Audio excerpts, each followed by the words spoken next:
I mean, imagine you go all around the world and smash up everything that other civilizations built, loot what they built, pillage, steal, even steal their ideas and their concepts and their philosophies. And then you sit on top of this mountain of stolen goods and declare yourself to be rich because of your own merit. And imagine telling this lie to your children, to your own children, to your grandchildren, generation after generation. How do you think that's going to go? You didn't invest in creating actual merit. You cheated, you lied, you stole, you brutalized. And then you tell your own people that everyone else in the world has nothing and you have everything because of how much better you are than everyone else. How long is that lie sustainable? I mean, these are people who actually have civilizations, who actually created and built and accomplished and didn't just pillage and plunder. And there's still those people today, even though you have oppressed them, there's still those same people. And you're still the way you are. I mean, a good example actually is African Americans. I don't know if you can think of a people who were more held back, more deprived, more sabotaged than African Americans. You took everything away from them and took them away from everything. They started in your country at less than zero, literally regarded and treated as subhuman, not allowed to learn to read or write or anything for hundreds of years. But you see, they come from a people of accomplishment to one degree or another. Not a people of piracy and theft and appropriation. They come from a people who created and built and developed in their own countries, in their own land. And even though you did everything that you could possibly do to support a white passing mixed person, I hear racist stuff all the time. It's time to expose. Alright, so one time I was with this group of white people, and the girls were talking about this girl who had jungle fever. And this white girl goes, "Isn't it a shame to see our race mixing with another? What's going to happen to our white purity?" I couldn't believe what I just heard. There was another time where I was at a party, and the only other black person there left early. Right after he left, one of the white dudes there proceeded to say the N-word. Not even in a song or anything, just said it out loud. When I confronted him about it, he said, "What? He's not here anymore." Little did he know that I'm a double agent. Needless to say, that situation was handled. There's another time where we were talking about an opposing basketball team. We were talking about why the team was so good, and somebody goes, "They're only good because they let all the charity cases on the team." There were no white people on this team. I'm sure I'm not the only white passing person with these kinds of stories, so feel free to duet. Growing up in the mountains of North Carolina, I was taught racism. From as young as I can remember, I was told black people are violent. Black people are lazy. Black people are not as smart as white people. I remember my dad told me that black people are too lazy to work, and so they depend on welfare to live, and they sell drugs. 10 minutes after my dad said that to me, a man knocked on the door. I let him in. He handed my dad some money. My dad weighed out some marijuana and a few pills and handed it to that gentleman. And then we went to the store to buy some groceries. We didn't buy groceries with the money that that man just handed my father. It was little yellow, blue, and green food coupons. So my dad is trying to teach me that black people are drug dealers on welfare, while my dad was selling drugs out the living room, living on welfare. You see, he would tell me, "Son, I work very hard. I don't make enough money to provide for you kids, so that's why I sell these drugs. I just love you so much.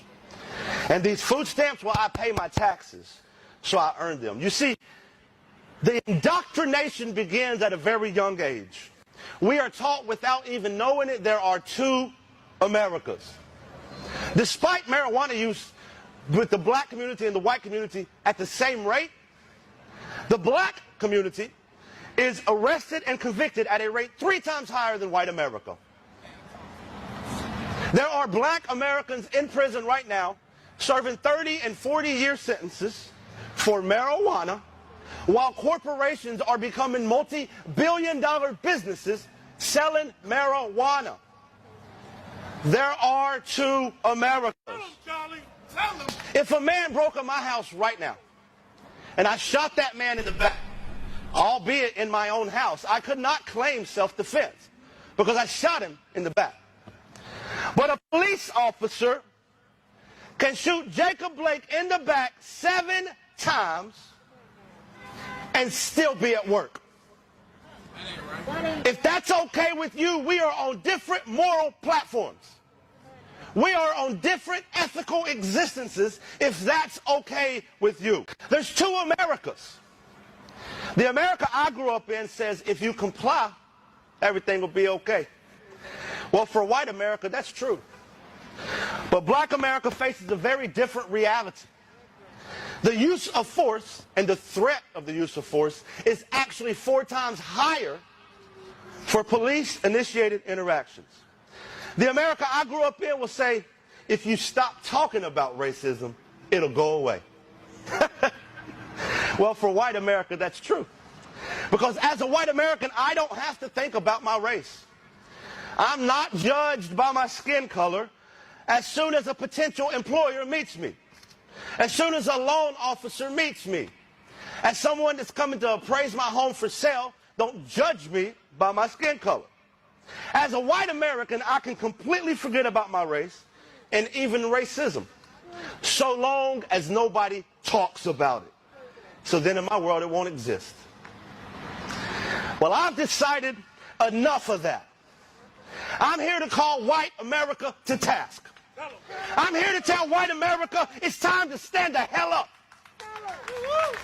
Beside our fellow human beings, beside our fellow citizens, and it's time for white America to be part of the solution. I was raised by racists. I was taught how to be racist. So you can quit telling me that racism doesn't exist. You're a damn liar. I was raised in the belly of the beast. I was raised by racists, and now they hate me. I call that a glow up. That's all right. I'm not here to speak for black America, over black America, at black America.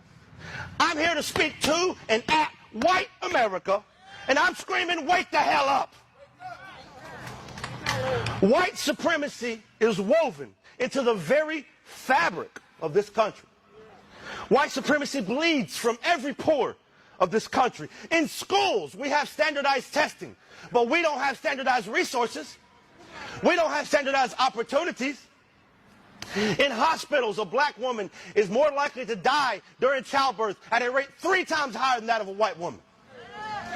In neighborhoods, power plants and dumps are more likely to be put up by a predominantly black neighborhood than a predominantly white neighborhood.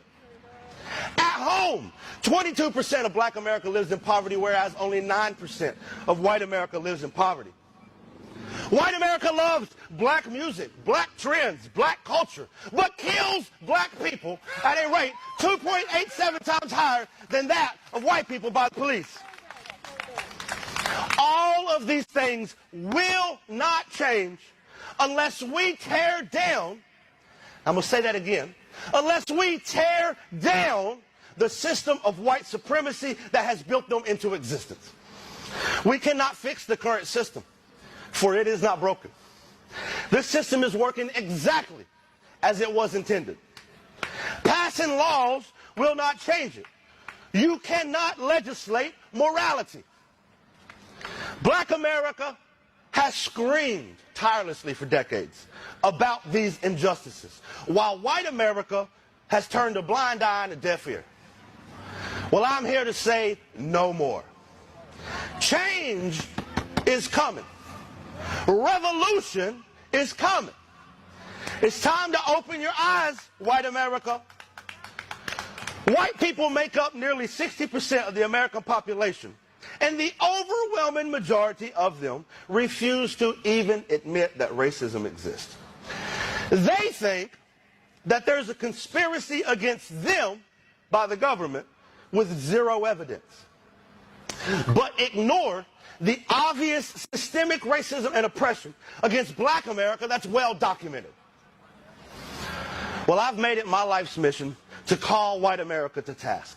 Mr. Blake, Miss Austin, to all the families of victims of police brutality in this country, to all of those of you who wake up every day and deal with the system of white supremacy built to marginalize you, I say to you this one thing: I will stand with you. I will march with you. I will protest with you. I will fight with you. I will use my privilege and my platform to demand that white America stop ignoring this humanitarian crisis happening right here in America. So, white America, this is your choice. Either be part of the solution, or by God, you are the problem. No justice. I've never told this story in a video. I've mentioned it on podcasts before, but I've never made a video and told the story. My mother, seen here, was 16 years old when I was born. My dad was 21. They'd been together since she was 14. So she was 14, he was 19 when they got together. You guys have heard me talk about my dad before. He was very racist. My mother will tell you the same. And my mother, being very young and uneducated, she just kind of went along with whatever my dad did. And he was also abusive. My mother was abused. And I talked to her before I made this video to make sure that she's okay with me telling that part of her story. My dad was a domestic abuser and also a child abuser. He abused me as well. That's not the point of this video, though. When I was 3 years old, my mother was 19. She found the courage to leave my dad, which wasn't easy to do. And the divorce was nasty because my dad he's passed away now, a pretty controlling, narcissistic type guy. And shortly after leaving my dad, my mother was in a relationship with another man who was a black man. And my dad being the racist. See, I was raised in the 80s in North Carolina, and my dad was a racist. So her leaving him for a black man was like this big taboo thing. Like, you don't do that.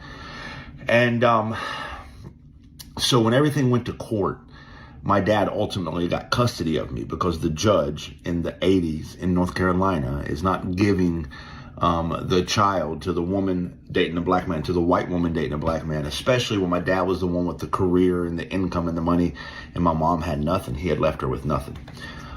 Fast forward to when I was 10 years old. During those 7 years after the divorce, my dad taught me to hate my mom. He taught me that she was a sinner, that the Bible did not approve of interracial marriages. He showed me in the Bible where the Bible says you can't marry outside your race. And I believed her to be basically of the devil himself. I hated her. When I was 10 years old, I found out that my dad was being taken to court because my mother was trying to get visitation rights. I was terrified. I didn't want to meet this evil woman. She won. She got visitation rights of me. I'll never forget, ever to this day, I can still vividly remember where I was, the weather and everything when she picked me up the first time. I was terrified. But I made it my mission, that first visit, that she would never visit me again. I made that my mission, that she would never want to see me after this day.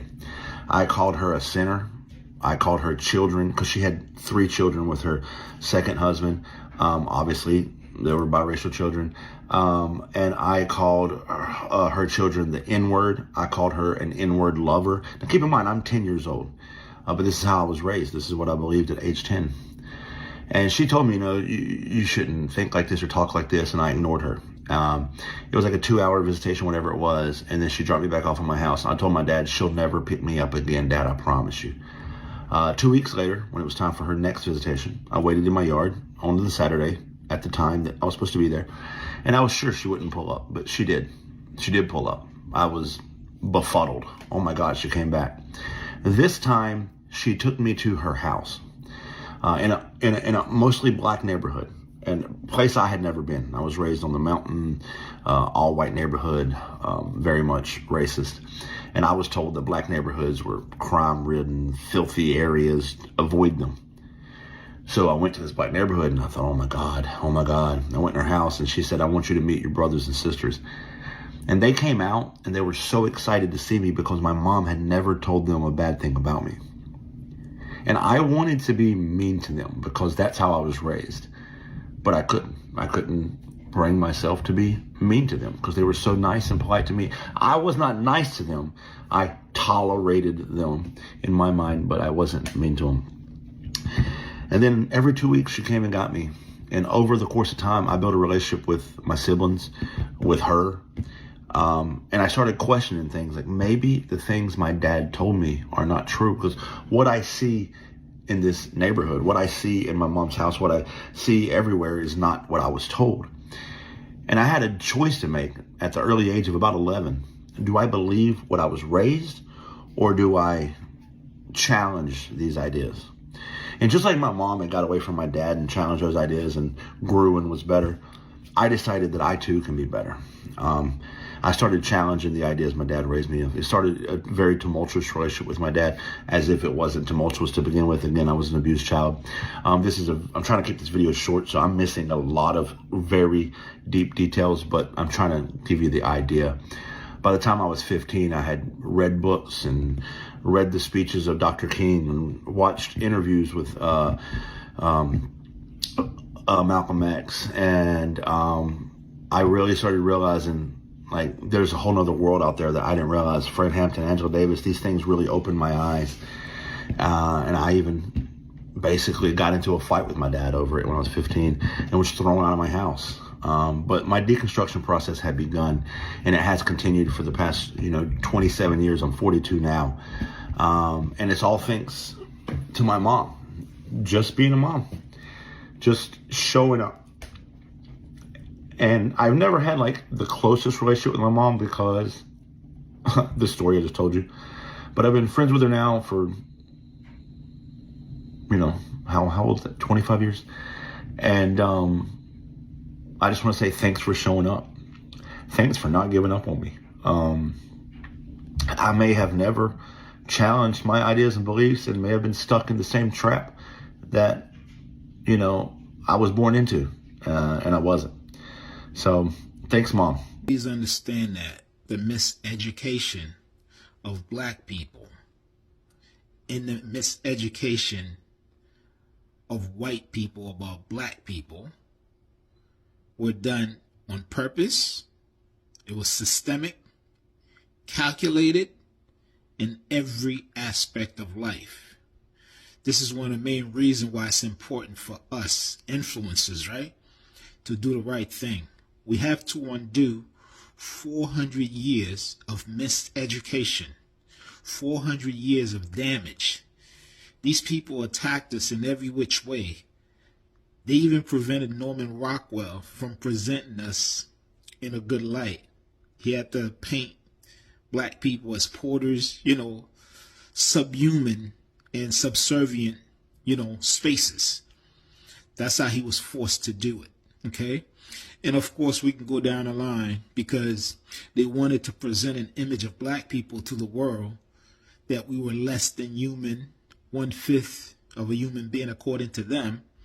And it's up to us today to make sure we undo all this damage. And we have to make sure we educate our children at home because they're not teaching them properly in school. So a lot of y'all send your kids to school, you think they're being educated. No, they're not.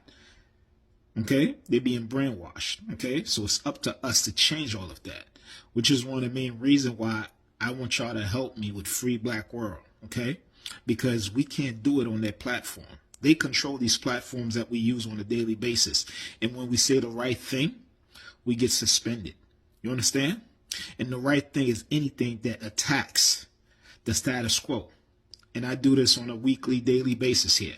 My accounts have been suspended, banned, or whatever, because white people live in lies. White people hate the truth. You understand? The more lie they spread, the stronger they think they are. You understand what I'm saying? Because they want their children to live this false sense of supremacy that doesn't really exist. It's called white fragility. So they have to lie about everybody else. They've always known the truth about us, but we don't know the truth about us. You understand what I'm saying? This is why we need to migrate. It'll take a while for us to undo 400 years of damage. Y'all have No one in the room expected the conversation to take. No one on the podium expected the conversation to take this turn. As the speaker stepped up to the microphone and challenged the audience to re-examine some of the history they grown up believing about race, especially about the Black America. History and the contribution of the Black American were not told to them. Instead of relying on slogans of emotion, he pointed to to historical events, public record, and well-documented moments that have shaped the nation past and which Black Americans partake in were not told to them. Within hours, clips from the speech were spreading across social media, sparking passionate debate across the country. Some fewer praised the message, saying it encouraged people to question assumptions and learn more about history from multiple perspectives. Others strongly disagree, arguing that the speaker's conclusions were incomplete or over simplistic. But regardless of where people stood, one thing became clear: the speech had reignited the national conversation about how history should be taught and how narrative evolve and why facts must be prevailed. The real takeaway was not about proving one group right and another wrong. It was about recognizing the effort of the black and understand history requires revolving them. Evidence, context, and willingness to comfort uncomfortable questions. Sometimes the most powerful conversation begin when people decide to listen before they even